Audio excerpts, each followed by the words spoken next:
దేవమంత నీతో నిండా చేరి వసే పోమో. ప్రియ దేవుని బిడ్డలారా, దేవుని యొక్క కృప ఆశీర్వాదములు దేవుడు మనందరికి అనుగ్రహించును గాక. ఆమేన్.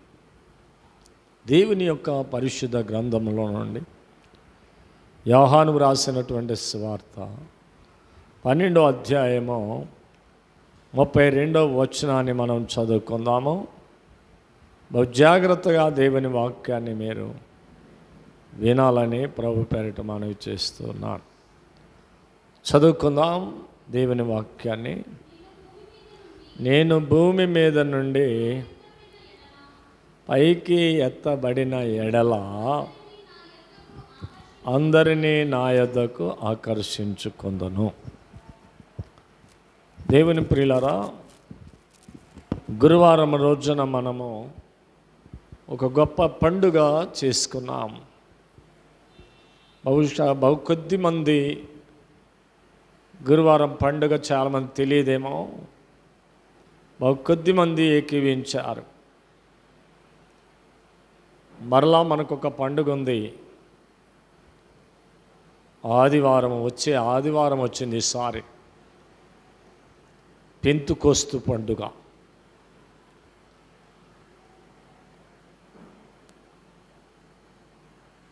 దేవుడు ఈ గ్రంథాన్ని వ్రాసినటువంటి పరిశుద్ధుడైనటువంటి యోహాను గారు దేవుడు అని ఈ గ్రంథములో రుజువు చేశాడు.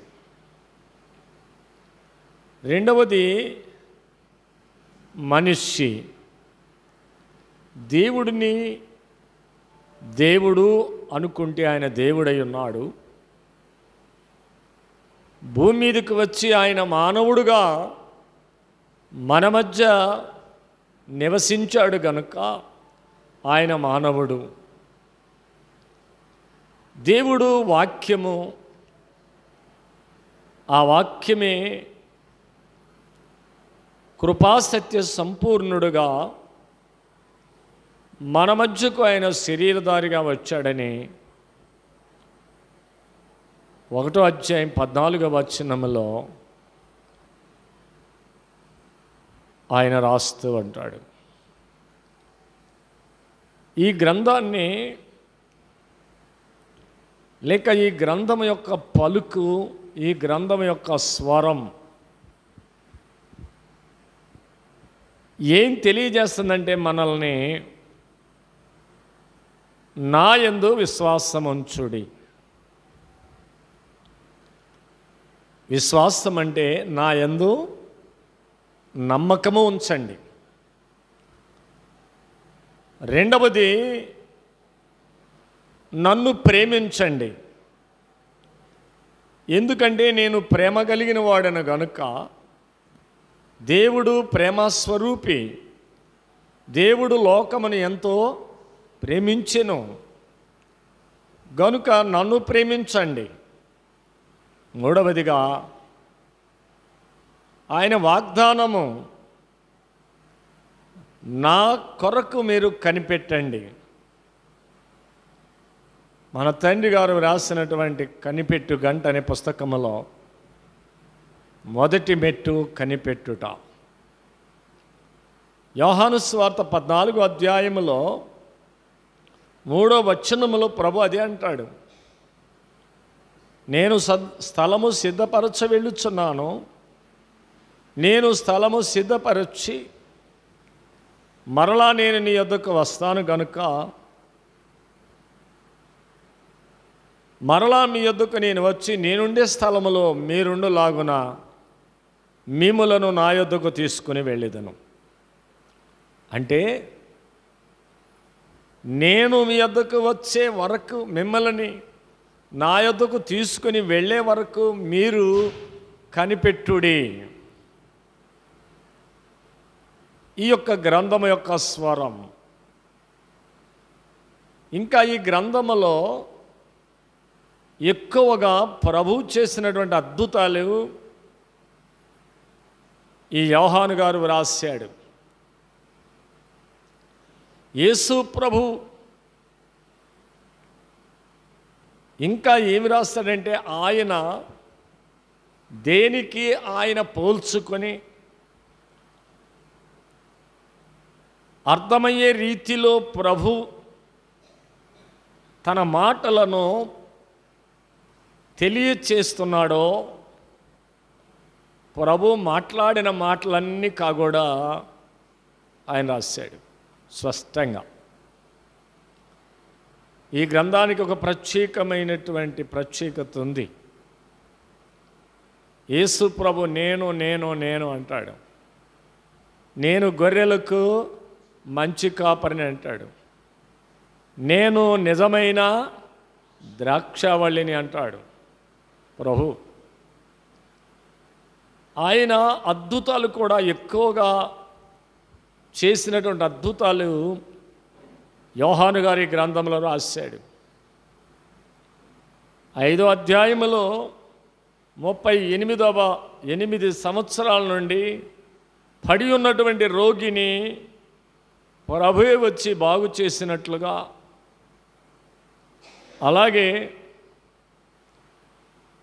యేసుని బాగా ప్రేమించినటువంటి లాజరుని ఆయన లేపినట్లుగా స్పష్టంగా ఈ గ్రంథంలో రాస్తాడు. దేవుని ప్రియులారా, యేసుక్రీస్తు యొక్క శిలువ చరిత్ర కూడా, ఆయన పునరుద్ధాన చరిత్ర కూడా, పునరుద్ధాన అధ్యాయాలు ఎక్కువగా వ్రాసాడు. 2 అధ్యాయాలు పునరుద్ధాన అధ్యాయాలు రాశాడు. 20వ అధ్యాయం, 21వ అధ్యాయం. ప్రభువు 2వ రాకడని గురించి ఆయన ఈ గ్రంథములో స్పష్టంగా రాశాడు. ఈ యొక్క వచనములో 2 అనుభవాలు కనబడుతూ ఉన్నాయి. ఒకటి, ప్రభువు ఆరోహణమవుట లేక పైకెత్తబడుట. రెండవది, సంఘము పైకెత్తబడుట. నేను పైకెత్తబడిన తర్వాత మిమ్మల్ని నేను ఆకర్షించుకుంటాను అని ప్రభు చెప్పుచున్నాడు. ఆకర్షణ ప్రభుని ఈ లోకములో ఉన్నది ఏది ఆకర్షించలేదు కాబట్టి ప్రభువు కూడా ఆయన పరలోకానికి వెళ్ళేటప్పుడు ఆయనను భూమి ఆకర్షించలేకపోయింది. మనల్ని అయితే భూమి ఆకర్షించుద్ది. ఒకసారి మీరు పైకి ఎగరండి, పైకి వెళ్ళిపోతారా, కింద పడిపోతారా? అంటే మనకు ఆకర్షణ శక్తి లేదు, ప్రభువుకి ఆకర్షణ శక్తి ఉంది. ఆయనకి ఎగిరి వెళ్ళేటువంటి శక్తి ఉంది. కారణం ఏమిటి అంటే ఆయనలో ఏ పాపము లేదు. ప్రభు ముందుగానే అంటాడు. ఈ గ్రంథంలోని గ్రంథకర్త ఎంత స్పష్టంగా రాస్తాడో తెలుసా? 8వ అధ్యాయంలో, నాలో పాపం ఉన్నదని మీలో ఎవరైనా రుజువుపరచగలరా అంటే, పాపము లేనటువంటి వాడు గనుకనే ప్రభుని ఈ భూమి ఆకర్షించలేదు.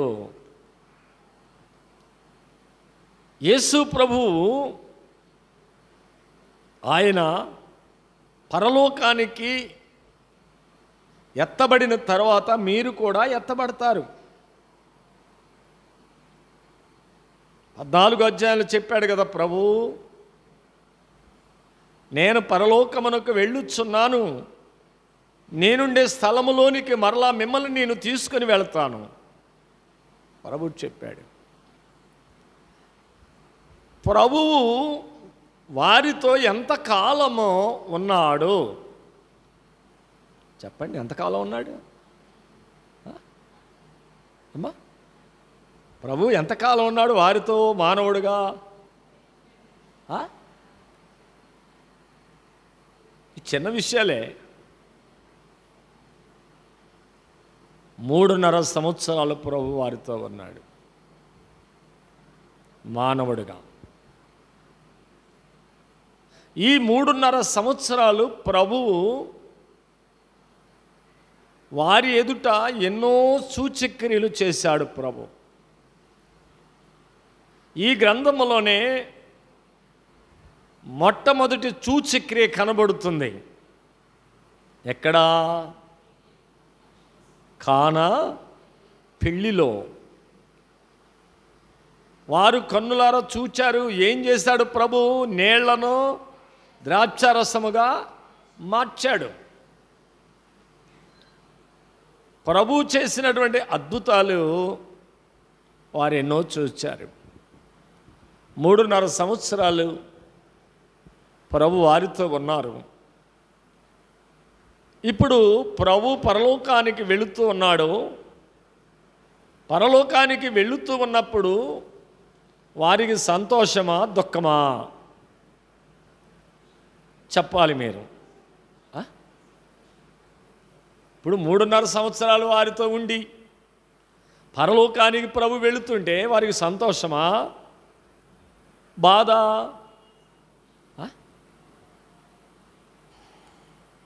మరి వాళ్ళకి ఏం బాధ లేదే. లూకాసు సువార్త 24వ అధ్యాయము 21వ వచనం చదువుకుంటే ప్రభు ఆరోహణమయ్యేటప్పుడు వారిని చేతులెత్తి ఆశీర్వదించి, చదవండి 51వ వచనం 24వ అధ్యాయం. వారిని ఆశీర్వదించి వారిలో నుండి ప్రత్యేకించబడి పరలోకమునకు ఆరోహణమాయను. వారు ఆయనకు నమస్కారము చేసి మహా ఆనందముతో యెరూషలేమునకు తిరిగి వెళ్ళి వెడతెగక దేవాలయములో ఉండి దేవుణ్ణి స్తుతించొచ్చు ఉన్నారు. దేవునికి స్తోత్రం. మీరేమన్నారు? అదే మరి ఎందుకు ఆనందం వారికి? ఎందుకు సంతోషం? వారిలో నుండి ప్రత్యేకించబడి ఆయన పరలోకానికి వెళ్ళుచున్నాడు. పరలోకమునకు వెళ్ళుచున్నటువంటి ప్రభువుని చూచి వారు ఆనందముతో ప్రభువుని స్తుతిస్తున్నారు.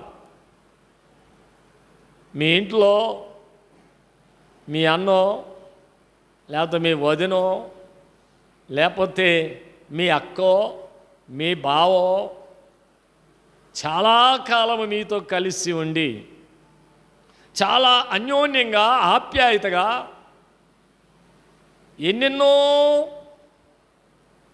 కార్యాలు మీ ఇంట్లో వారి ద్వారా జరిగించుకొని సడన్గా మీ నుండి మేము వెళ్ళిపోతున్నాం, వేరైపోతున్నాం అంటే మీకు ఆనందం ఉంటుందా?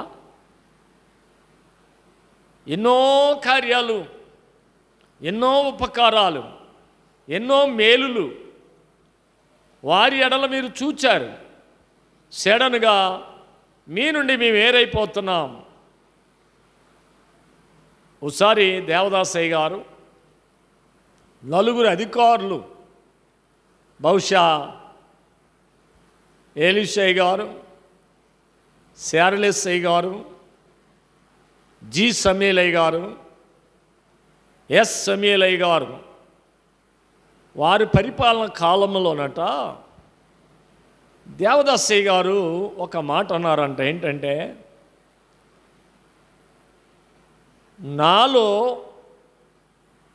నా నుండి మీలో ఒకరు వేరైపోతున్నారు అన్నారంట. అంటే అప్పుడు అర్థం కాక 4 దైవజనుడే మనలో నుండి వేరైపోతే మనం ఏం చేయగలం అని ఏడుస్తూ ఉన్నారంట. బాగా ఏడుస్తున్నారంట. అందరికంటే ఎక్కువగా జి సమేలయ్య గారు బాగా ఏడుస్తున్నారంట. ప్రభువా, మా దైవజనుడే మాలో నుండి వేరైపోతే మాకింకా రక్షణ ఏది అని ఆయన ఏడుస్తూ ఉంటే ప్రభు అట ఒక దర్శనం ఆయనకు చూపించారంటే ఏంటంటే, దేవదాసయ్య గారు ఎంత ఎత్తు ఉన్నారో, ఆయన చేతులు ఎంత పొడవు ఉన్నాయో, ఆయన కాళ్ళు ఎంత పొడవు ఉన్నాయో, జి సమేలయ్య గారు అంత దైవజనుల్లో ఇమిడిపోయారంట.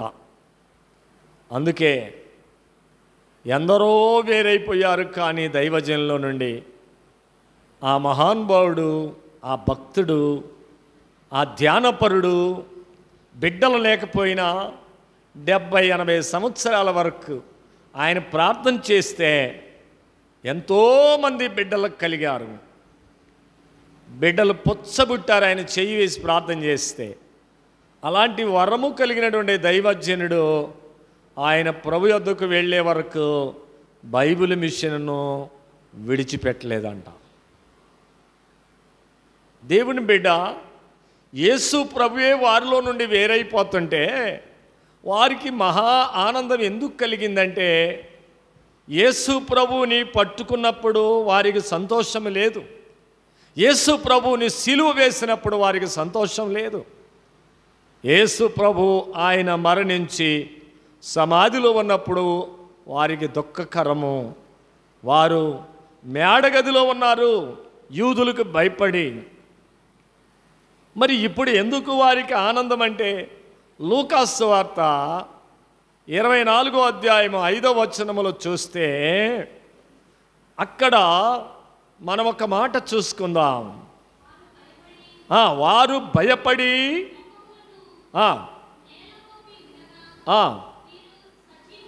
మీరు సజీవుడైన దేవునికి స్తోత్రం. ఇప్పుడు ప్రభు సమాధిలో లేడు. ప్రభు ఏమయ్యాడు? పునరుద్ధానుడై సజీవుడై లేచాడు. సజీవుడై లేచిన తర్వాత ఆయన వారి కన్నులకు బహాటంగా కనపడ్డాడు. కనపడ్డ ప్రభువే ఏమంటున్నాడంటే, అభయస్తం ఇస్తూ ఉన్నాడు. ఏంటంటే, నేను ఎక్కడికి వెళ్ళను, మరలా మీ దగ్గరికి వస్తాను. నేను వెళ్ళిన వెంటనే ఏం చేస్తాను? 10 దినములలో మీ మీద మీకు శక్తిని పంపిస్తాను. 10 దినాలకు మేడగదిలో పునరుద్ధానుడైన ప్రభు 10 దినాలకు మేడగదిలో ఉన్నటువంటి శిష్యులపైన ఏం కుమ్మరించాడు? పరిశుద్ధాత్మను, ఆదరణకర్తను పంపించాడు. కనుక ఆయన ప్రభు ఏమై ఉన్నాడు? ఇప్పుడు ఆయన మృతులలో లేడు గనుక సజీవుడై ఉన్నాడు. గనుక మా ప్రభు ఏమై ఉన్నాడు? ఆయన సజీవుడైనటువంటి దేవుడు. అందుకే వారికి సంతోషము, వారికి ఆనందము. కనుక ఆనందముతో వారు ప్రభువుని స్తుతిస్తూ ఉన్నారు. దేవుని బిడ్డ, ఈ రోజున ప్రభువుని ఏది ఆకర్షించలేదు.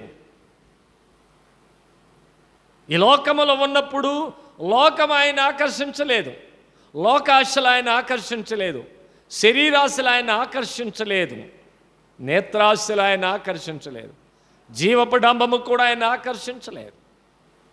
40 దినాలు ప్రభు ఉపవాసము చేస్తే సాతాను వచ్చి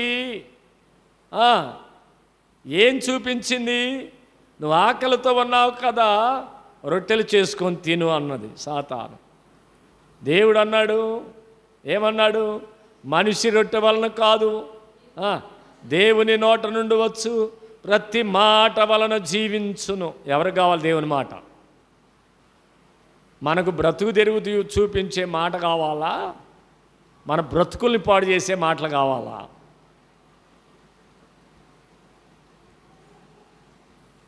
దేవునిని ఈ యొక్క రొట్టెలు కానీ ఈ లోకములో ఉన్నటువంటి ఆహారము కానీ ఆయనను ఆకర్షించలేదు.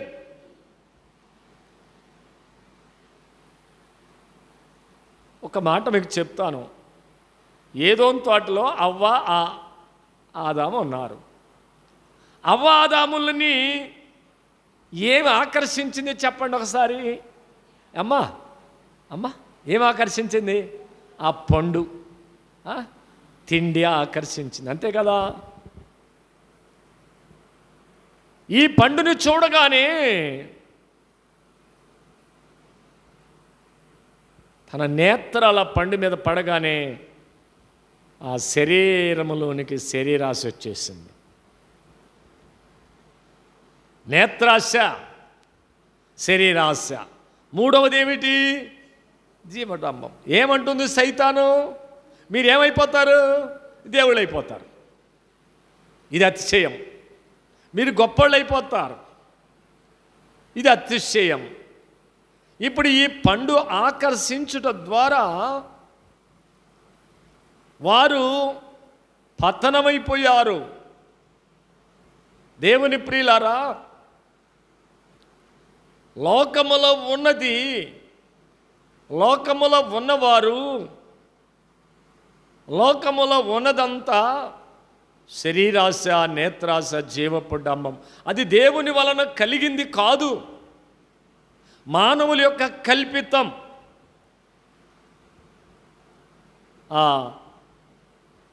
పాత పెద్ద కీర్తనల పుస్తకాల పాటలన్నీ కొన్ని ఇందులో రాశారు కన్వేసిన పుస్తకంలో. అందులో ఒక పాట ఉంటుంది, ఏసన్న స్వరమన్న అనేటువంటి పాట. ఏసన్న స్వరమన్నా నీవెప్పుడైనా విన్నావా? ఏసన్న అందరూ తప్పట్లు కొట్టుకొని పడదాం. నీవెప్పుడైనా విన్నావా?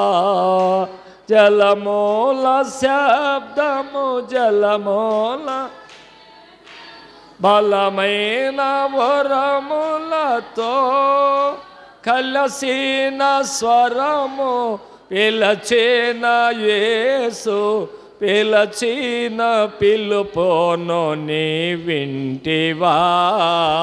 యేసన్న స్వరమన్నా నీవెప్పుడైనా విన్నావా? యేసన్న ఏదోను తోటలో ఆదాము చెడగా ఆ దేవుడే పిలచే.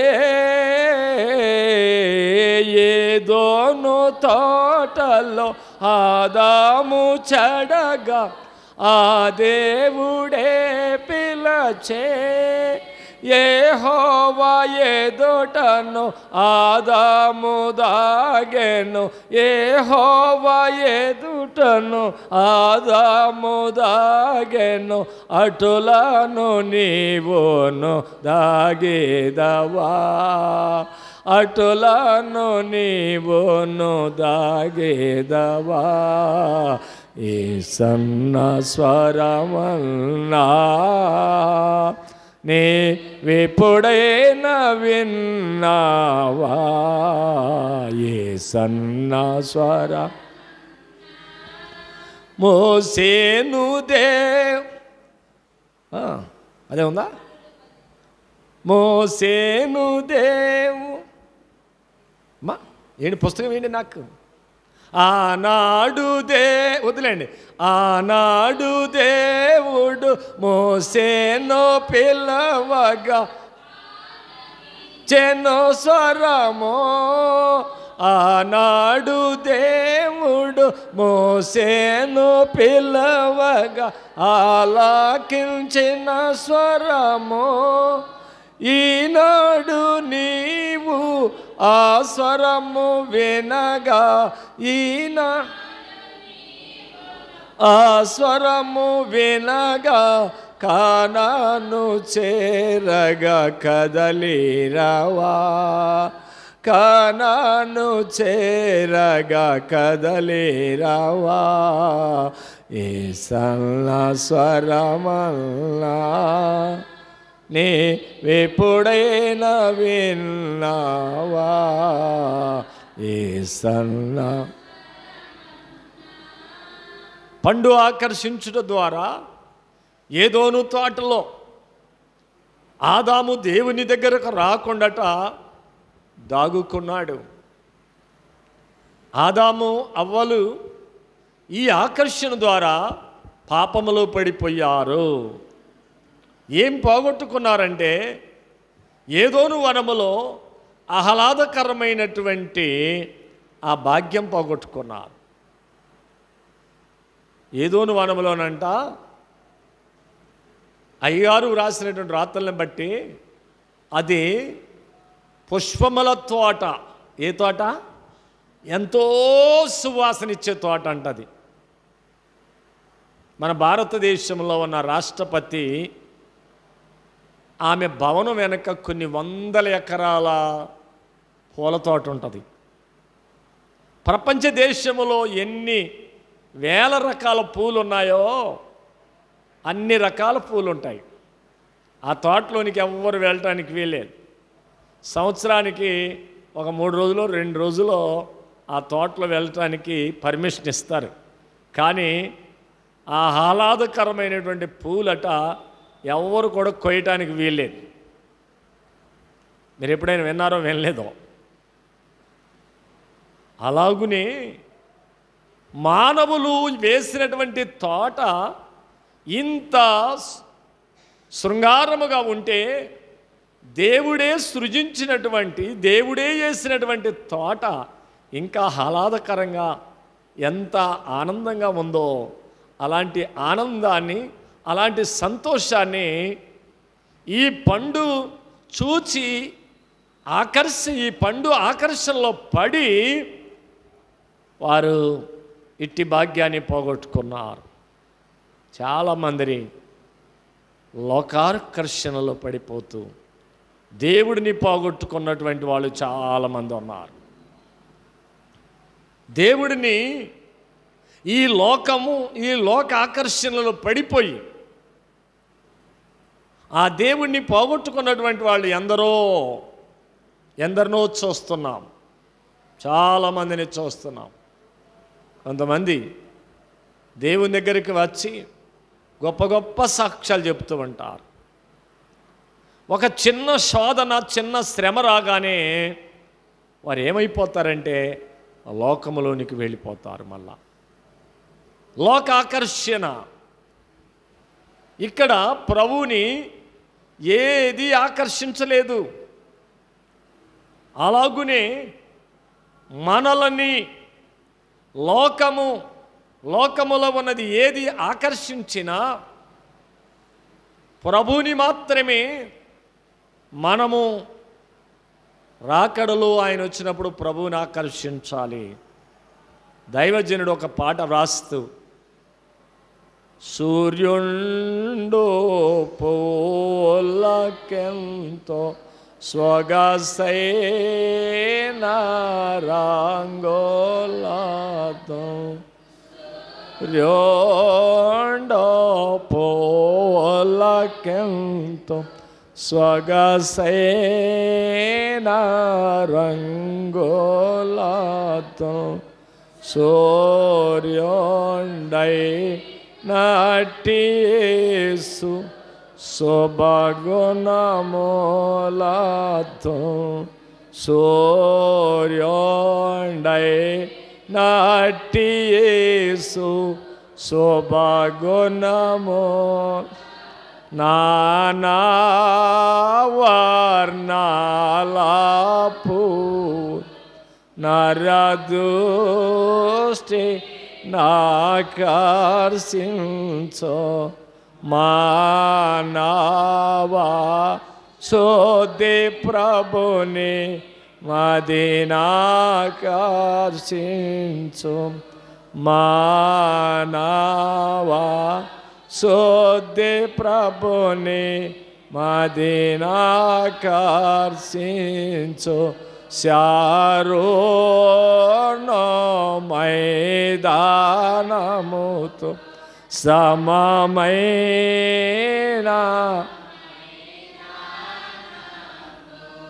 ఏ రాజ్య మందు లేదు ఏం చూడగా. నానావర్ణముల పువ్వులు ఏం పడారమ్మా? నరదృష్టిని ఆకర్షణ. రకరకాల పువ్వులు ఉంటాయి కదా. కొంతమందికి ఏ పువ్వు ఇష్టం బాగా?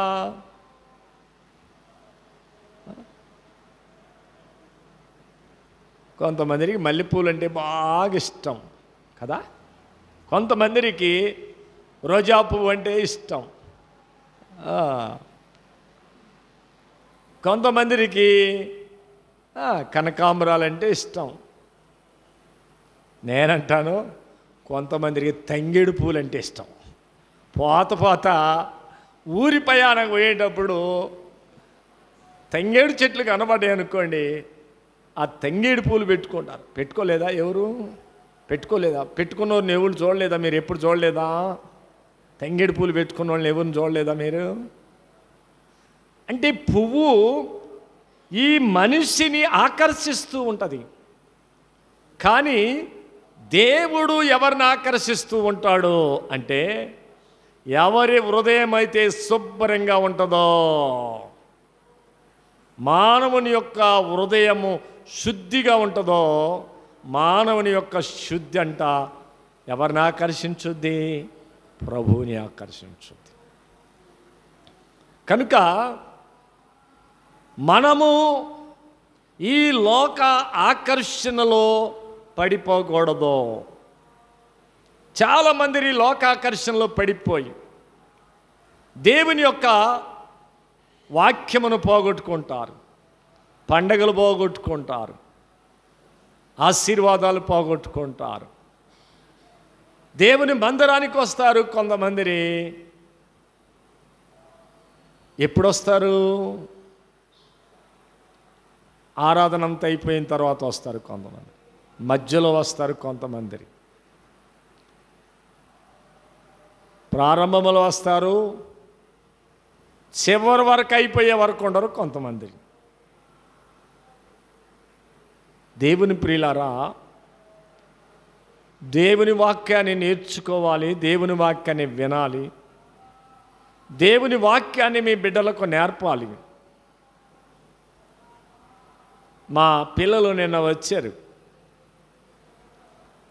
మా చిన్నోడు ఎలా కూర్చుంటాడో మీకు రేపు 8, 9, 10 పరిశుద్ధాత్మ సభలు మన దగ్గర ఇక్కడ జరుగుతున్నాయి కాబట్టి 3 రోజులు పిల్లల్ని తీసుకొస్తాను. ఎలా కూర్చుంటారో చూడండి, ఎలా వింటారో చూడండి. దేవుని వాక్యం కళ్ళు మూతలు వేసుకోవడం కాదు, తిరగడం కాదు, నిద్రపోవటం కాదు. దేవుడు మనతో మాట్లాడుతున్నాడు కనుక దేవుని వాక్యాన్ని చాలా శ్రద్ధగా వింటూ ఉంటారు. మా ఇంట్లో ఒక కుక్క ఉంది. ఆ కుక్కను కూడా తీసుకొస్తాను రేపు మీకు. దాని కుర్చీ మీద కూర్చోబెడతాను. ఇక్కడ గుడ్డల్లా పెట్టి వాక్యం వింటుంది అనమాట. మరి ఎలా నేర్చుకుందో అది, దేవునికి ఏం అర్థమవుతుందో దేవుని వాక్యం నాకు అర్థం కాదు. అసలు ఏమర్థమవుతుందో దానికి కదలదు, మెదలదు.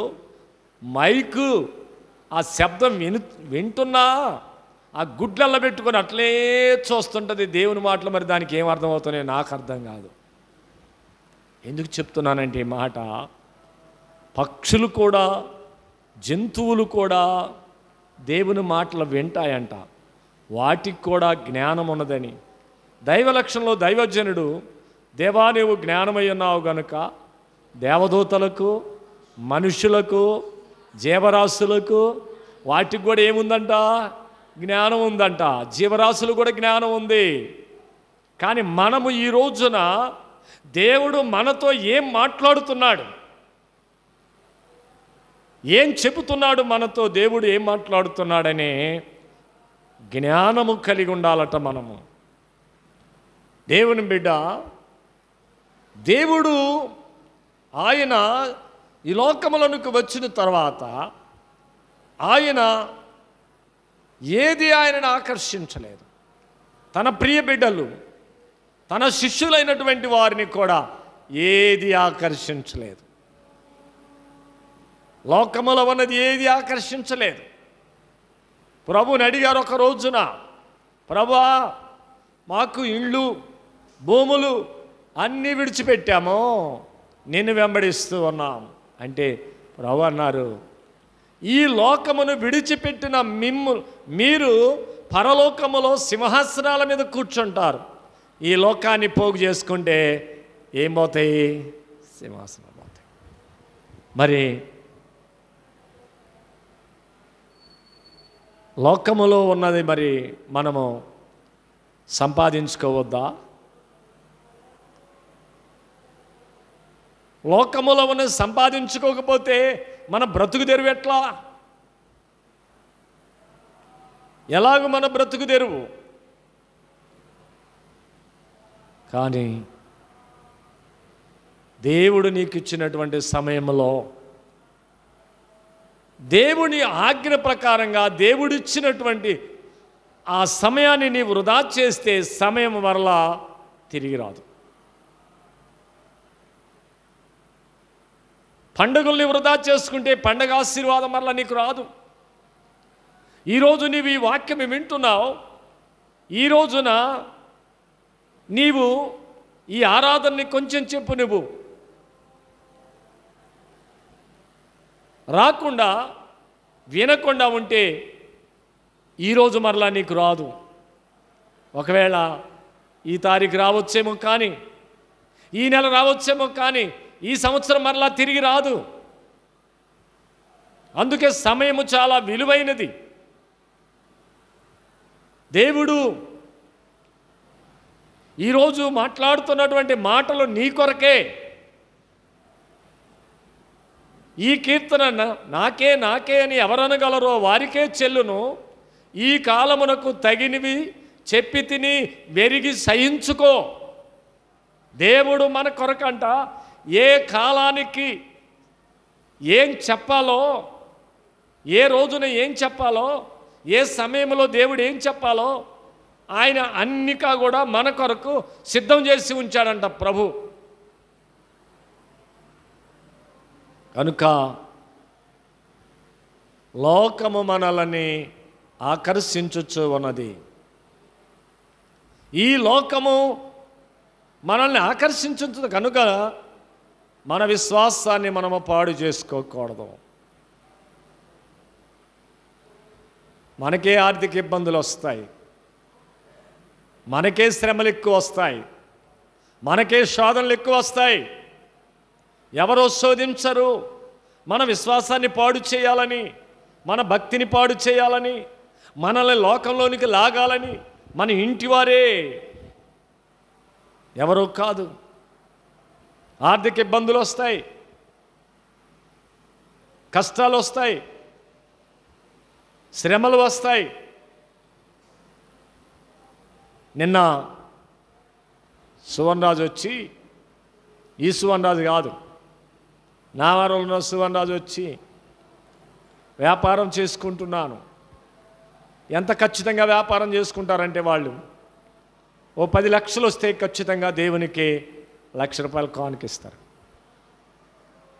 మహాసభలప్పుడు ₹1,00,000 కానుక దశభాగం తీసి లాకర్లో పెడితే ఖచ్చితంగా ఆ ₹1,00,000 దొంగోడు తీసుకొని వెళ్ళాడు. వీళ్ళ ఇంటికి వచ్చి మహాసభల నుంచి ఇంటికి వచ్చేసరికి లాకర్ తెరవగానే ₹1,00,000 లేవు. సాతానుడు మనకు దీవెన రాకుండా ఏదో ఒక ఇబ్బంది కలిగిస్తూ ఉంటాడు.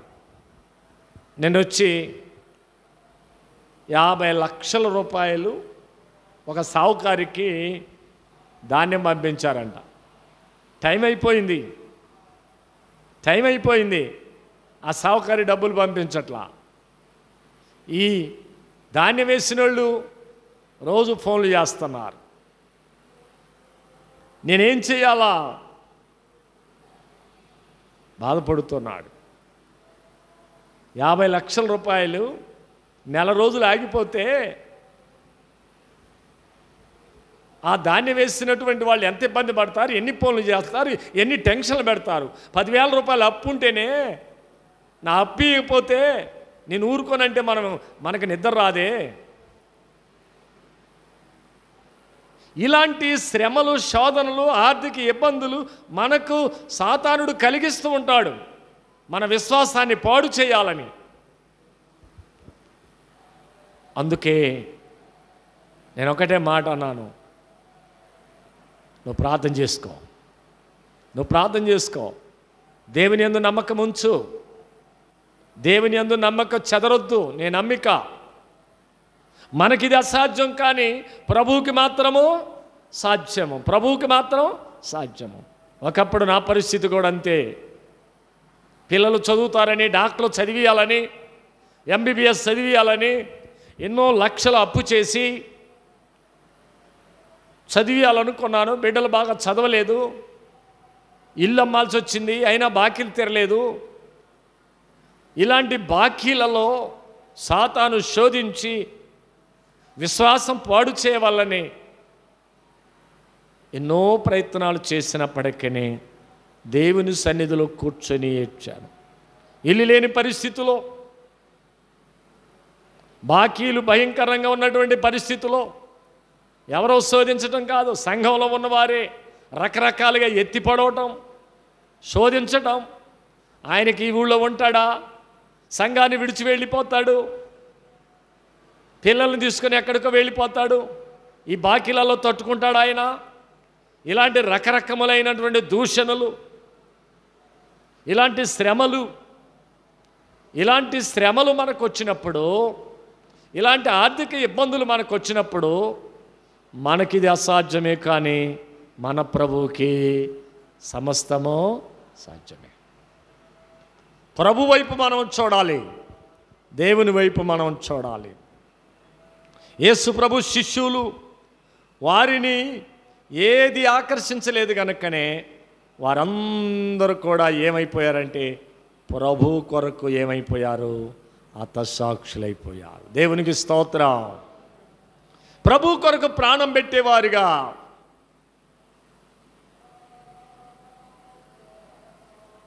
మనంకా కూడా లోకములో అటు ఇటుగా ఉండకూడదు. ఎలా ఉండాలి? ఉంటే ప్రభువులోనని ఉండాలి, లేకపోతే చెప్పండి, లేకపోతే లోకములోనని ఉండాలి, లోకములోనని ఉండాలి. ప్రభువుని కలిగి ఉంటే ఈ కష్టాలు మనల్ని ఏమి చెయ్యవు, ఈ వ్యాధులు ఏమి చెయ్యవు, ఈ అప్పులేమి చెయ్యవు, ఈ శోధన మనల్ని ఏం చెయ్యదు. యేసయ్య అంటాడు, లోకములో శ్రమలు ఉన్నాయి, అయినను నేను లోకమును జయించాను, ఆ జయము మీ పక్షముగా నేను ఇస్తున్నాను. దేవునికి స్తోత్రం. జయము రాకపోర్వమే జయమను జనులకు జయమను, స్తుతించు జనులకు జయమను, ప్రకటించు జనులకు జయమను. జయము జయమని కలువరించిన జయమే బ్రతుకెల్లా, నే కనప జయ కల్లా సాద్వేలా, జయము కీర్తనలు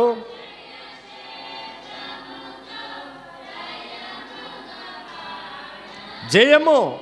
ప్రభు మన పక్షంగా జయమిస్తాడు. బాకీలో వచ్చి ఇంటికి తాళం వేస్తారు, మా ఇంటికి మీరైతే తట్టుకోగలరా? మీరైతే ప్రభువులో నిలబడగలరా? దూషణలు, తిరుగుబాటు ఎవరో కాదు, ఇంటివారే, బంధువులే, స్నేహితులే, సంఘములో ఉన్నవారే హీనంగా మాట్లాడటం, నిషేధించినట్లుగా మాట్లాడటం, అవమానం పాలు చేయటం, వెల్లడి చేయటం. ఆయన పని అయిపోయింది. ఇక ఇంటికి తాళం వేశారు. కానీ అందరూ విడిచినా, ఎందరు వేళన చేసినా, ఎందరు దూషించినా ప్రభువుని మాత్రము మేము విడిచిపెట్టలేదు. ప్రభువులో నిలబడి ఉన్నాము కనుకనే, ప్రభు పని చేశాము కనుకనే ఈ రోజున దేవుని ప్రియులారా ఇలా నిలబడి ఉన్నాం. 2011లో ఎంత శ్రమ, ఎన్ని కష్టములు అనుభవించాము. ఇల్లు లేని పరిస్థితిలో, ఎక్కడ ఉండాలని దిక్కుదోచని పరిస్థితిలో మేము ఉన్నప్పుడు మా కుమారుడు ఇక్కడే ఉన్నాడు. అప్పుడే కోట కొన్నాడు. అంటే ఇంచుమించు 10 సంవత్సరాలు అయిందాయా మీ కోట కొని? 10 సంవత్సరాలు అయింది అనుకుంటా. అప్పుడే కోట కొన్నాడు. పరిస్థితి ఇలాగుంది. ఇంటి కిరాయి కూడా కట్టలేని పరిస్థితిలో ఉన్నామంటే కుమారుడు కొంత ఖర్చు చేసి ఆ ఇంటికి రంగులు వేసి ఆ ఇంట్లో నేను ఉండటానికి మార్గము, కనీసం ఒక 7-8 సంవత్సరాలైనా ఉన్నానేమో ఆ ఇంట్లో. అందరు అనేవాళ్ళు, పాములు, ఈ ఇంట్లో ఒక్కడివి ఎలాగ ఉంటున్నావు, ఈ ఇల్లు మంచిది కాదు, ఈ ఇంట్లో ఒక మనిషిని హత్య చేసి ఈ బాత్రూంలో పడుకోబెట్టారు, అసలు ఈ ఇంట్లో ఎలాగుంటారు, అన్ని పాములు, చుట్టూ పాములే, ఎడు చూసిన పాములే, తేళ్ళు, గోళ్లలో తేళ్లే. అలాంటి పరిస్థితిలో దేవుని సన్నిధిలో ఒక గదిలో ఒంటరిగా ప్రార్థన చేసుకుంటూ దేవుడు ఆయన విడిచిపెట్టాడా? ఎవరికి లేని గొప్ప ఇల్లు మాకు ఇచ్చాడు దేవుడు. ఆ రూమ్లో ఓ 10 మంది పడుకోవచ్చు. వెనక రూమ్లో వాళ్ళకి సపరేట్గా బాత్రూమ్, లెట్రూమ్. ఈ రూమ్లో పడుకోవచ్చు. ఇక్కడ దేవుడు అయ్యగార్లకి 6 రూమ్లు పడుకోవచ్చు. హాల్లో పండగలు పెట్టినప్పుడు స్త్రీలైనటువంటి వాళ్ళు ఒక 100 మంది హాయిగా పడుకోవచ్చు. మన కృపారావు కుటుంబం అంతా వచ్చి ఆ బ్యాంకుకి వచ్చి లేట్ అయింది. వాళ్ళ ఆడపడచ్చు, కృపారావు భార్య, కృపారావు ఒక 7-8 మంది వచ్చి కింద కనీసం చాప కూడా లేకుండా ఆ బండల మీద పడుకుంటే మాకు ఏసీ ఉన్నట్లుంది అంటున్నారు. దేవునికి స్తోత్రం. ఎందుకు నేను ఈ సాక్ష్యం చెప్తున్నానంటే, చాలామందిని దేవుణ్ణి విడిచిపెట్టి బిడ్డల మాట విని, కొడుకుల మాట విని, బంధువుల మాట విని, ప్రక్కోళ్ళ మాటలు విని ఎల్లమ్మల్ని కొలుస్తున్నారు, ఉప్పలమ్మల్ని కొలుస్తున్నారు, లోకంలోనికి వెళ్ళిపోతున్నారు, ఈ భాగ్యాన్ని పోగొట్టుకుంటున్నారు. మళ్ళా దేవుణ్ణి విడిచిపెట్టి దేవుణ్ణి వేరైపోతున్నారు, భ్రష్టులైపోతున్నారు. ఎందుకు పనికి రాకుండా, లోకానికి కాకుండా అయిపోతున్నారు, దేవునికి కాకుండా అయిపోతున్నారు, దేవుని బిడ్డలకు కాకుండా అయిపోతున్నారు. పేతురుతో అంటాడు దేవుడు, నా సంఘమును కాయి, నా సంఘమును కొట్టు అంటాడు. సంఘంతో కలిసి ఉంటే, సంఘం ప్రార్థన చేస్తే, సంఘము ప్రార్థన చేస్తే చెరసాలలో ఉన్న పేతురు ఏమైపోయాడు? విడిపించబడ్డాడు. సంఘము బలం ఎంతో తెలుసా మీకు? అందుకే దేవదాసయ్య గారు అన్నారు యేసేపు చరిత్ర చెప్తూ, నీవు విడిసేది సంఘము, నీవు వెళ్ళేది రంగము, నీకు కలిగేది భంగము అన్నారు. నీకు కలిగేది భంగం. ఒకవేళ ఒక వ్యక్తి మరలా దేవుని విడిచిపెట్టి లోకములోనికి వెళితే ఎవరిని విడిచిపెట్టినట్లు? ప్రభువుని విడిచిపెట్టినట్టు, దేవదూతలను విడిచిపెట్టినట్టు, సంఘాన్ని విడిచిపెట్టినట్టు. ఇప్పుడు బయటికి వెళ్ళిన తర్వాత యుద్ధాలు ఉంటాయి, రంగము. చివరికి కలిగేది ఏమిటి? భంగం. దేవునికి దక్కకుండా అయిపోతావు. దేవుణ్ణి కలిగి ఉంటే ఈ కష్టాలు ఏం చేయవు, ఈ శ్రమలు ఏం చేయవు, ఈ వ్యాధులు ఏం చేయవు. కనుక లోకము మనల్ని ఆకర్షించదు సుమా. లోక ఆశలు చూపించి దేవుడికి దూరం చేస్తే లోకాశలు. ఇప్పుడు లోకం వైపు చూడకూడదు, లోక ఆశల వైపు చూడకూడదు. ఇదిగో చిన్న బిడ్డ ఉంది, వాడు విజయబాబు గారు తీసుకొచ్చి నా బిడ్డ కలెక్టర్ అవ్వాలి, మంచి పాస్ అవ్వాలని ప్రార్థన చేయమంటాడు. అది చదవదు. ఇప్పుడు నేను ప్రార్థన చేస్తే నెరవేరుద్దా? చెప్పండి అమ్మా, చెప్పండి, మీరు చెప్పాలా. నెరవేరుద్దా? ప్రార్థన చేస్తే అది చదవదు. ఈ కలెక్టర్ కావాలని లేకపోతే ఇంజనీర్ కావాలని తీసుకొచ్చి ప్రార్థన చేయండి అయ్యగారు, నా బిడ్డ ఇంజనీర్ కావాలంటాడు. అది చదవదు. పాస్ అయిద్దా? చెప్పాలి మీరు. అమ్మా, పాస్ అయిద్దా? ఇప్పుడు అది చదువుద్ది. ప్రార్థన చేయమంటే ఇప్పుడు పాస్ అవుద్దా? పాస్ అవ్వదా? పాస్ అవుతుంది. అలాగే నువ్వు ప్రార్థన చేసుకోకుండా, దేవుని సన్నిధిలో ఉండకుండా, దేవునికి ఇవ్వవలసిన ఇవ్వకుండా, దేవుని ఆజ్ఞలు తప్పక పాటించకుండా నాకు అన్నీ కావాలి అంటే, మన దైవజనులు చెప్పినటువంటి మాట ఏంటంటే, తెల్లవారుజామున లేవగానే మోకాళ్ళు ఉనాలి మంచం కాడ. మంచం అని కూడా రాశారు అయ్యగారు, ఎవరు రాయలా, ప్రపంచంలో ఏ భక్తుడు రాయలా. మనం పడుకునేది దేని మీద కూడా రాశారు అయ్యగారు. మంచం దిగగానే మొదట మోకాళ్ళు. నువ్వు పని చేయి, ఒక 2-3 నెలలు అలారం పెట్టుకో, ఖచ్చితంగా అలారం పెట్టుకో. 2 గంటలకు లేవాలనుకుంటున్నావా? 3 గంటలకు లేవాలనుకుంటున్నావా?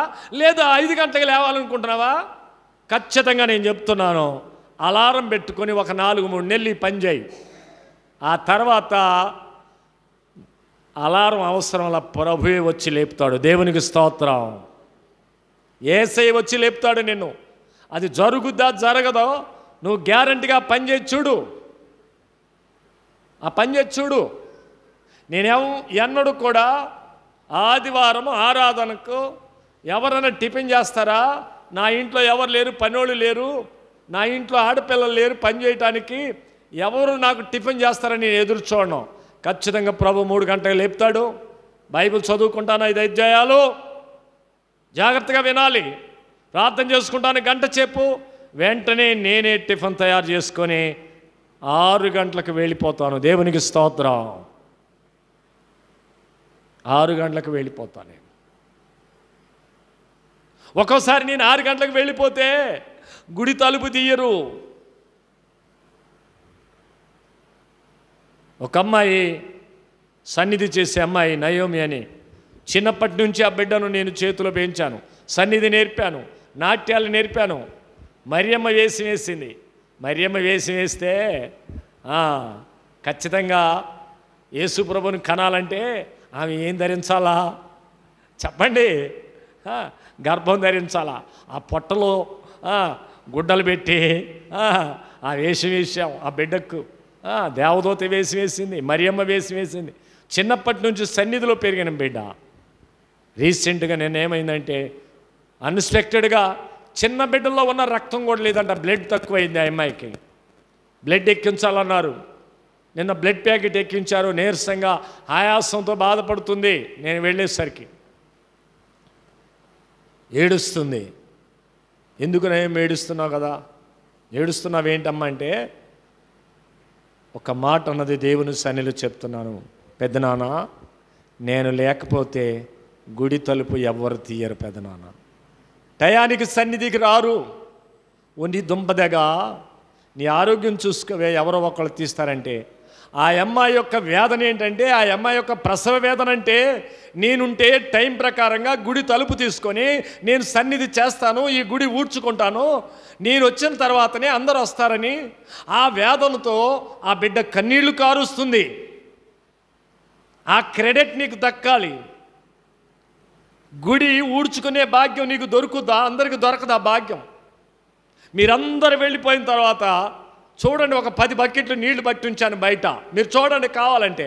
మీరందరూ వెళ్ళిపోయిన తర్వాత శుభ్రంగా బాత్రూంలు కడుక్కుంటాను. ఆ భాగ్యం ఎవరికి దొరుకుతుంది? దేవుని బిడ్డలకు చాకిరీ చేసే భాగ్యం ఎవరికి దొరకాలా? ఎంతటోడికి దొరకాలా? దేవుని బిడ్డలకు వంట చేసే భాగ్యం ఎంతటోడికి దొరకాలా? ఇలా వచ్చాడు ఆయన, కళ్ళద్దాలు పెట్టుకొని చూడండి, రాజీవ్ గాంధీ లెక్క ఉన్నాడు. కూర్చొని లేవకుండా కాళ్ళు తిమ్మిరి పట్టే వరకు 3 రోజులు తిన్నా తరగనటువంటి ఇంత పెద్ద బండి చేయలేడు, అంత స్పీడ్ తయారు చేసిపోయాడు దేవుడి పని. ఆ భాగ్యం వాడికి దొరుకుద్దమ్మా. దేవుడి పని చేసే భాగ్యం, దేవుని బిడ్డలకు భోజనం పెట్టే భాగ్యం, పేద బిడ్డలకు అన్నం పెట్టే భాగ్యం ఎవరికి దొరుకుద్ది? ఆ భాగ్యం అందరికీ దొరుకుద్దా? ఆ క్రెడిట్ అందరికీ దక్కిద్దా? ఒకవేళ ఎవరు రాకపోతే 6 గంటలకి నేనే గుడంతా శుభ్రం చేసుకుంటాను. అక్కడ కావాలంటే అడగండి, మీరు తిర్లాపురం పోయి నావారం పోయి అడగండి. కొంతమంది చెప్తారు కానీ చేతలుండవు. యేసయ్య పని చేస్తే, దేవుడు పని చేస్తే నిన్ను ఏ విషయంలో తక్కువ చేస్తాడు? యేసయ్యకిస్తే ఏ విషయంలో నిన్ను తక్కువ చూస్తాడు?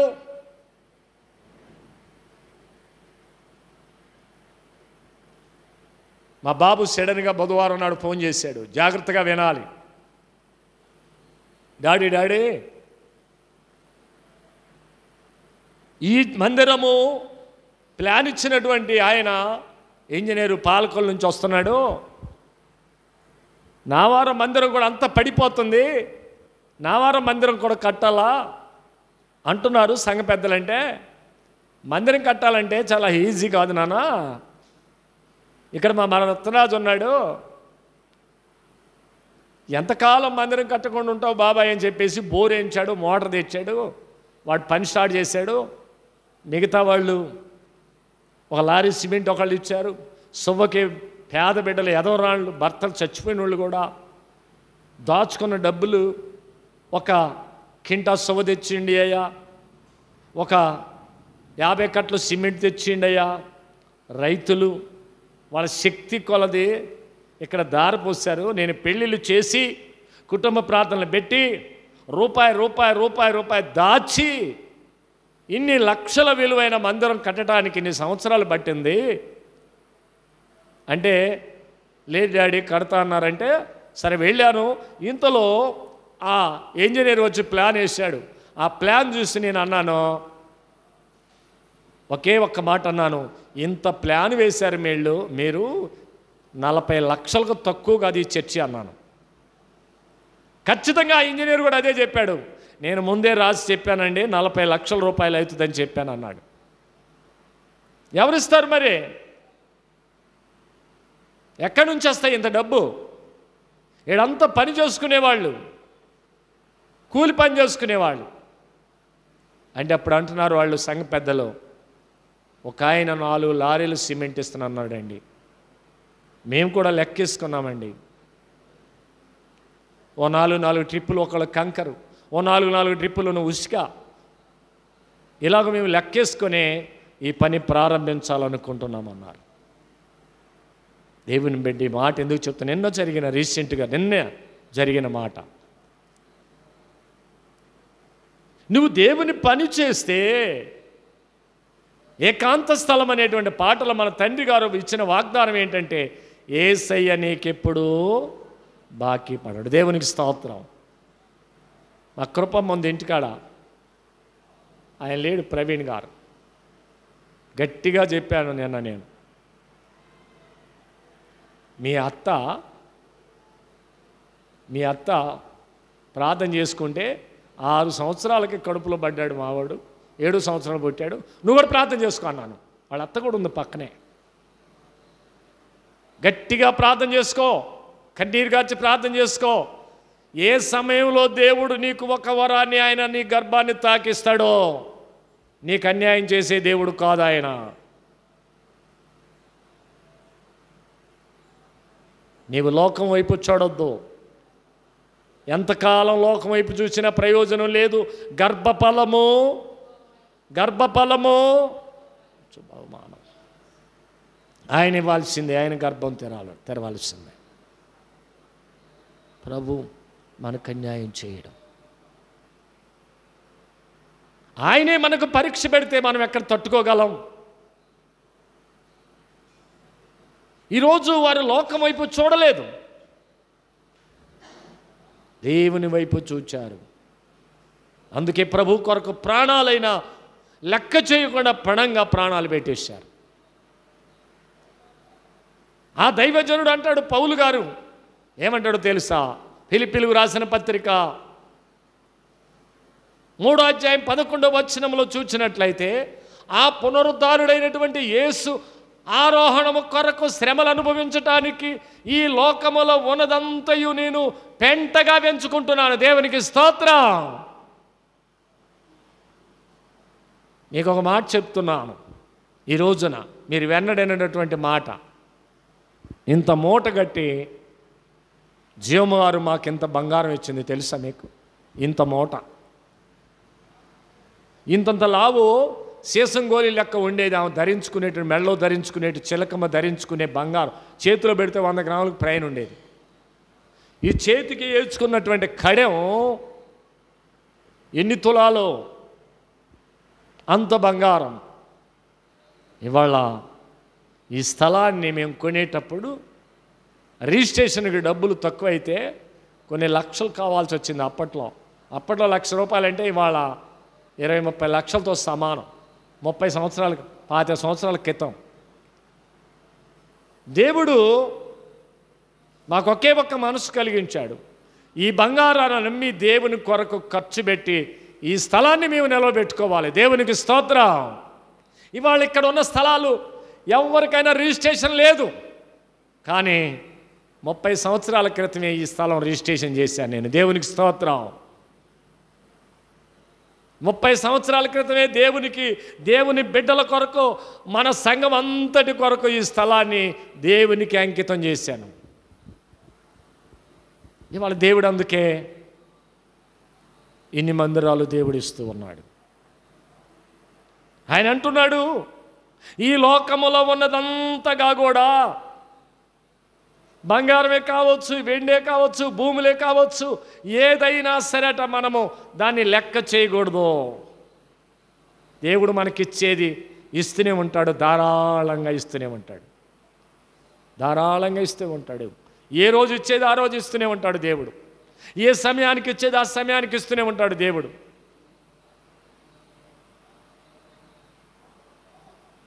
మీకు ఒక మాట చెప్పి నేను ముగిస్తూ ఉంటాను. దేవుని ప్రియులారా, లోతు భార్య ఆ సొదొమ గొమొర్రా పట్టణము భయంకరమైనటువంటి పాపముతో నిండి ఉంది.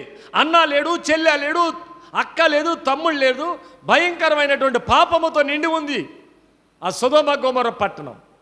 దేవుడు చూచాడు, బాధపడ్డాడు. ఈ నరులని కలుగు చేసినందుకు సంతాపపడ్డాడు. ఒకానొక దినం అనుకున్నాడు, ఈ పట్టణంలో ఎవరైనా నీతిమంతులు ఉన్నారా? ఆయన చూచాడు, ఒక పొలంలో దాచబడినటువంటి ఒక వజ్రం లెక్క కనపడుతున్నాడు ఒకే ఒక్క వ్యక్తి, ఒకే ఒక్క కుటుంబం. ఎవరో తెలుసా? చెప్పాలా? ఎవరు అమ్మా? ఎవరు? లోతు కుటుంబం కనపడుతుంది సొదొమ గొమొర్రా పట్టణంలో. ఈ పట్టణంలో నుండి ఈ కుటుంబాన్ని బయటకు తీయాలని దేవుడు తన దూతల్ని పంపాడు. ఈ పట్టణం అంతా బూడిద చేయాలి, ఈ పట్టణంలో ఈ కుటుంబము నీతిమంతులుగా నన్ను ఆరాధిస్తున్నారు, నన్ను స్తుతిస్తున్నారు అని చెప్పి దేవుడు నా సన్నిధిలో యథార్థంగా నడుస్తున్నాడని చెప్పి ఆ కుటుంబాన్ని బయటికి తీయాలనుకున్నాడు. దేవుడు చెప్పాడు తన దూతల్ని పంపించి, ఈ పట్టణం మీద అగ్ని పడేటప్పుడు మీరు వెనక్కి తిరిగి, అందరు చెప్పాలా, ఏం చూడకూడదు అమ్మా? వెనక్కి తిరిగి చూడకూడదు. ఇప్పుడు బయలుదేరింది, లోతు భార్య బయలుదేరింది, తన బిడ్డలు బయలుదేరారు. కానీ అల్లుళ్ళు మాత్రం ఏం చేస్తున్నారు? మీరు తర్వాత చదువుకోండి. వేళం చేస్తున్నారంట దేవుని బిడ్డని, హేళన చేస్తున్నారంట. ఈ పట్టణం మీద అగ్ని పడుతుంది, ఈ పట్టణమును దేవుని కాల్చేస్తున్నాడు దేవుడు అంటే, అల్లుళ్ళంట తన మామగారిని ఏం చేస్తున్నారు? భక్తుడిని పట్టుకొని ఏం చేస్తున్నారు? హేళన చేస్తున్నారంట. విడిచిపెట్టారు. మీ ఇష్టం, దేవుడు చెప్పాడు ఈ పట్టణాన్ని కాల్చేస్తాడని, మీరు మమ్మల్ని ఎగతాళి చేస్తున్నారని వాళ్ళు అల్లుళ్ళని విడిచిపెట్టి తన బిడ్డలను చేతపట్టుకొని, తన భార్యను చేతపట్టుకొని బయలుదేరాడు. మధ్యలోనికి వచ్చిన తర్వాత దేవుడు ఆకాశం నుంచి అగ్ని గంధకములు కురిపించాడు. ఇప్పుడు లోతు భార్య తన ధ్యాస అంతా దేని మీదకి పోయింది? మిగిలిపోయిన అల్లుళ్ళ మీదకి పోయింది. నా అల్లుళ్ళు కాలిపోతున్నారు కదా. మాట విననటువంటి వాడిని నువ్వేం చేస్తావు, నేనేం చేస్తాను? ఎవడేం చేస్తాడు? ఎవడేం చేస్తాడమ్మా?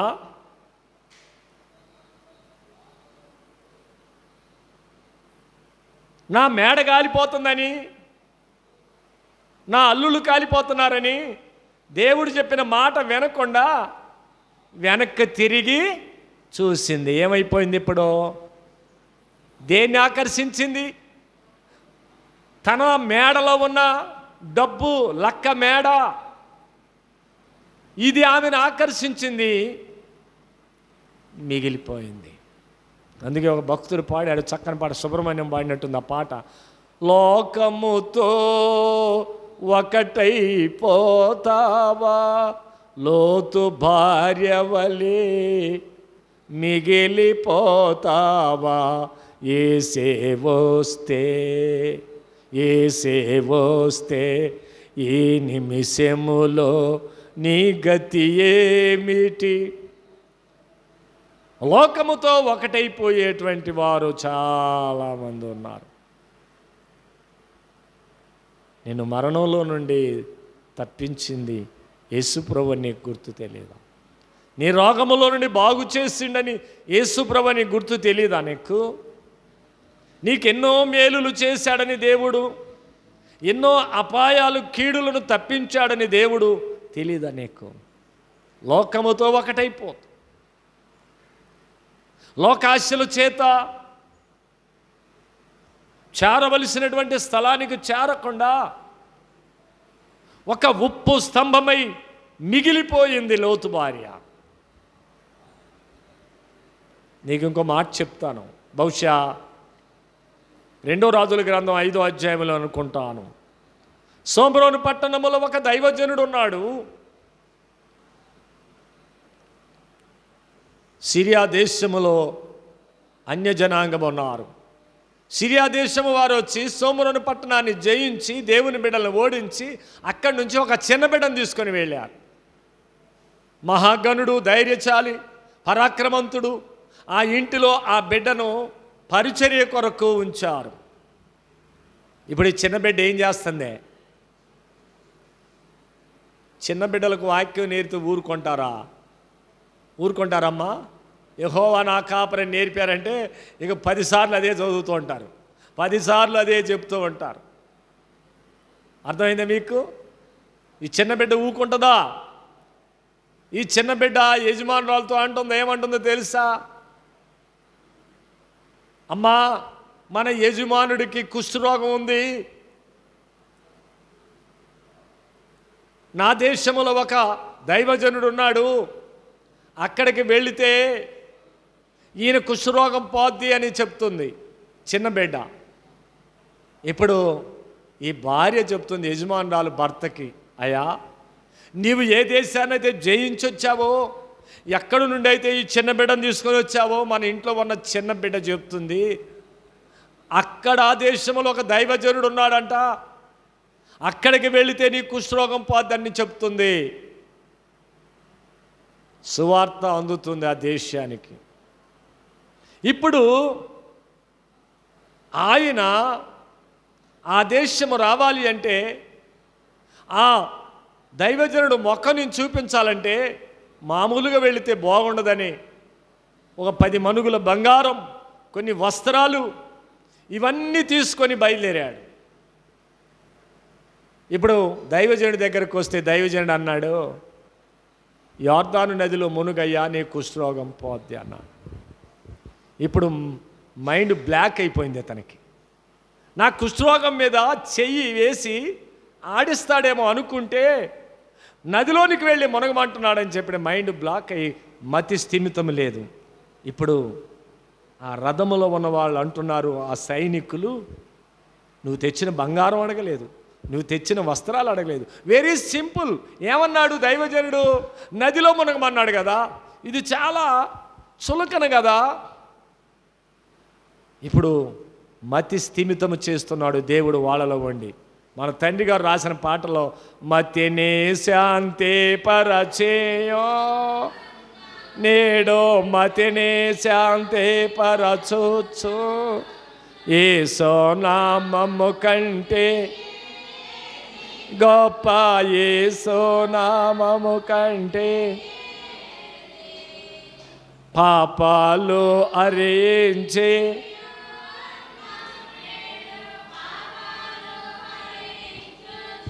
ఇప్పుడు యోర్దాను నదిలోనికి వెళ్ళి 7 మార్లు మునగక అతను కుష్ఠరోగం పోయింది. ఇప్పుడు దైవజనుడికి కానుకలు ఇద్దామని దైవజనుడికి దగ్గరకు వస్తే ఆయన వెండి కానీ బంగారం కానీ వస్త్రాలు కానీ ఏది కోరలేదు. ఎవరికి ఆశ కలిగింది? ఇప్పుడు తన శిష్యుడికి ఆశ కలిగింది. మా దైవజనుడు బంగారం కోరట్లేదు, ఈ వస్త్రాలు కోరటం లేదు అని చెప్పి అతనికి ఆశ కలిగి కొంత దూరం వెళ్ళిన తర్వాత వెళ్ళి కలుసుకొని, ఇప్పుడే మా దైవజనుడి దగ్గరికి కొంతమంది వచ్చారయ్యా శిష్యులు, కొంత బంగారం కావాలి, కొన్ని వస్త్రాలు కావాలంటే ఆ నయమాను, బాగుపడ్డ ఆ నయమాను ఎలాగున్నాడంటే పసిపిల్ల దేహం వలె ఉందట. తన దేహం దగదగా మెరిసిపోతున్నాడంట. ఆ కుష్ఠరోగం అంతా పోయిందంట. ఇప్పుడు కొంత బంగారం, కొన్ని వస్త్రాలు ఇచ్చాడు. ఇప్పుడు ప్రార్థన చేస్తూ బంగ్లాలో ఉండి ఎవరు చూస్తున్నారు ఇతను తీసుకునేది? అమ్మా, ప్రవక్త చూస్తూ ఉన్నాడు, ప్రార్థనలో ఉన్నాడు, ధ్యానములో ఉన్నాడు. తెలియనట్లుగానే ఆ ఎండి బంగారాన్ని దాచుకొని ఇంట్లో పెట్టి చేతులు సైలెంట్గా కట్టుకొని నిలుచున్నాడు. ఇప్పుడు ప్రవక్త ఏమంటున్నాడు? ఎండి బంగారములు సంపాదించుకొనుటకు ఇది సమయమా? చాలామందికి ఆదివారం ఆరాధన రోజునే ఫంక్షన్లు తగులుతాయి కదా. ఖచ్చితంగా ఫంక్షన్లు ఎప్పుడు దొరుకుతాయి? మన దీవెన పోగొట్టడానికి సాతాను. ఆయన అంటున్నాడు, ఎండి బంగారములు సంపాదించుకొనుటకు ఇది సమయమా? దేవుని సన్నిధిలో ఉండి ఏమాడుతున్నాడమ్మా? అమ్మ చెప్పాలి, ఏమాడుతున్నాడు? అబద్ధం ఆడుతున్నాడు. అబద్ధం అబద్ధం. ఖచ్చితంగా పాపాలు ఒప్పుకుంటేనట దేవుడు క్షమించేస్తాడు. అయ్యా దైవజనుడు, నేను తప్పు చేశాను, నన్ను క్షమించుమని దేవుని పాదాల మీద పడితే అతను కూడా దేవుడు క్షమించేసి బాగుపడేవాడు. కానీ దేవదాసయ్య గారు అన్నారు, ఆయన పోగొట్టుకున్నాడు, ఈయన తెచ్చుకున్నాడు అన్నాడు. ఏం పోగొట్టుకున్నాడు? నయమాను కుష్ఠరోగం పోగొట్టుకున్నాడు. ఇప్పుడు దేవుని సన్నిధిలో అబద్ధమాడినటువంటి ఈ గెహాజీ నయమాను పోగొట్టుకున్న కుష్ఠరోగం. సొమ్మును ఆకర్షించి కుష్ఠరోగాన్ని తగిలించుకున్నాడు. దేవుని బిడ్డ, లోకములో ఉన్నది ఏది మనల్ని ఆకర్షించకూడదు. రేపు ప్రభు వచ్చినప్పుడు, ప్రభు రాకడలోనట ఈ భౌతికంగా ఈ శరీరాన్ని మనం విడిచిపెడతాం. అదే 3వ అధ్యాయంలో చివరిలో ఉంది. ఈ దేన శరీరమును ఆయన మహిమగల శరీరముగా మార్చి పిలిపిలుగు రాసిన పత్రికలో మహిమనిచ్చి ఆయన మహిమ కొరకు మనల్ని ఆకర్షించుకుంటాడట. మహిమా తోడ కపివేయో మహిమా కొరకు సిద్ధపరచు మహిమా జీవులనుగా మార్చి మహిమాలోకి చేర్చుకొనును యేసు ప్రభువు వచ్చుచున్న కనుక ప్రభు అంటున్నాడు, ఇదిగో నేను ఎత్తబడిన తర్వాత మీ అందరినీ నేను ఆకర్షించుకుంటాను. ప్రభు రేపో మాపో మధ్యాకాశంలోనికి రాబోతున్నాడు. ఆయన వచ్చినప్పుడు ఆ గమనంలో మనము ప్రభువుని కలుసుకునే ధన్యత, ప్రభువుని ఆకర్షించుకునే ధన్యత దేవుడు మనందరికీ అనుగ్రహించును గాక. ఆమె ప్రియుడానే కొందనములయ్య, నీ బంగారు పాదములు నమస్కారములయ్యా. నీవి లోకానికి వచ్చి ప్రభువా ఎన్నో అద్భుతాలు చేసి ప్రభువా మా కొరకు నీ రక్తమంతా కాచి, మా కొరకు చనిపోయి తిరిగి లేచి ఆరోహణుడయ్యావు ప్రభువా. ఏ రీతిగా నీ వెళ్ళావో అదే రీతిగా మరలా తిరిగి వస్తావని దేవదూతలు చెప్పుచున్నారు.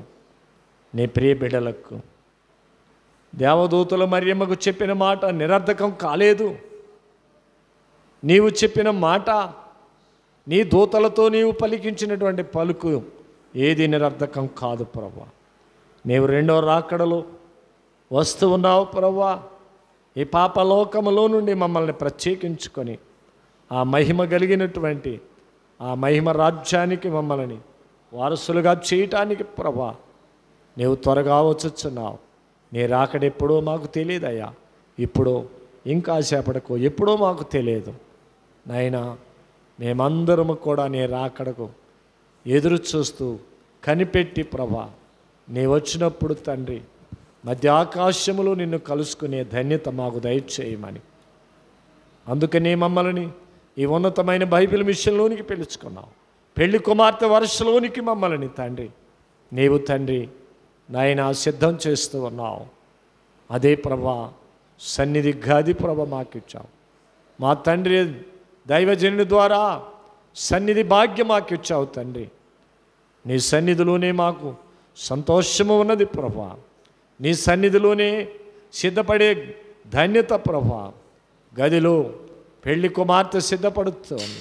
అంతఃపురములో నుండి తండ్రి రేపు మధ్యాకాశములోనికి నీవు నాయనా నూతన యెరూషలేములోనికి మమ్మల్ని తీసుకున్నట్టుకు నాయనా తీసుకొని వెళ్ళుటకు నాయన త్వరలో వస్తున్నావు కనుక ప్రభా ఆ మహిమ రాకడకు తండ్రి మమ్మలను పెళ్లి కుమార్తెలుగా సిద్ధం చేసి రాకడకు సిద్ధపరచము.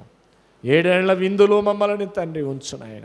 1000 ఏళ్ల పరిపాలనలో తండ్రి నీతో రాజ్యం చేసే ధన్యత మాకు దయచేయమని త్వరగా వచ్చుచున్న యేసు నామమున వేడుకొనుచున్నాను తండ్రి. ఆమేన్. కూర్చుందాం.